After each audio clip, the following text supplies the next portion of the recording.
રાજકોટમાં અંગ્રેજી માધ્યમની સરકારી હાઈસ્કૂલ આપવાની માંગ છે। ધોરણ 9 થી 12ની અંગ્રેજી માધ્યમની સ્કૂલ શરૂ કરવાની માંગણી છે। રાજકોટમાં અંગ્રેજી માધ્યમની માત્ર 4 ગ્રાન્ટેડ શાળાઓ છે। રાજકોટમાં એક પણ અંગ્રેજી મીડિયમની હાઈસ્કૂલ નથી। મધ્યમ વર્ગના લોકો ખાનગી સ્કૂલમાં બાળકોને ભણાવવા માટે મજબૂર છે। ખાનગી સ્કૂલ અંગ્રેજી માધ્યમમાં વસૂલે છે તોતિંગ ફી। સરકારી હાઈસ્કૂલ બનાવીને મધ્યમ વર્ગને રાહત આપવાની માંગ સતત થઈ રહી છે। આજે સામાન્ય રીતે જુઓ તમે ખાનગી શાળામાં તો ધોરણ 9 થી 12 અંગ્રેજી માધ્યમમાં તમારે બાળકને ભણાવવો હોય તો પર યરની ફીસ 80,000 થી 90,000 રૂપિયા પર યરની ફીસ હોય છે। તો આ સામાન્ય વર્ગનો બાળક જે છે માણસ જે છે એનો બાળકને ભણાવશે કેમ?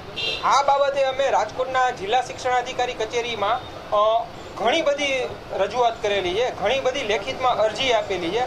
તે ઉપરાંત ગુજરાત રાજ્યના મુખ્યમંત્રી, ગુજરાત રાજ્યના શિક્ષણ મંત્રી તેમજ કમિશનર ઓફ સ્કૂલ ગાંધીનગરને અમે લેખિતમાં રજિસ્ટર પોસ્ટ એથી ઘણી બધી રજૂઆતો કરેલી છે। બહુ તકલીફ છે બધાને। આમાં કરજ કરીને માણસોને નિશાળમાં છોકરાઓને ભણાવવું પડે છે, નિશાળમાંથી ઉઠાડવું પડે છે। આ પોઝિશન છે રાજકોટ શહેરમાં। આ તકે વહેલા તકે સ્કૂલ ચાલુ થાય એવી આપણી માંગણી છે। જો આવું થશે તો બધા માટે સારું થશે। સર્વે અભિયાન છે, મારા એકલા માટે નથી, બધા માટે છે, બધાને કામ થવા જોઈએ।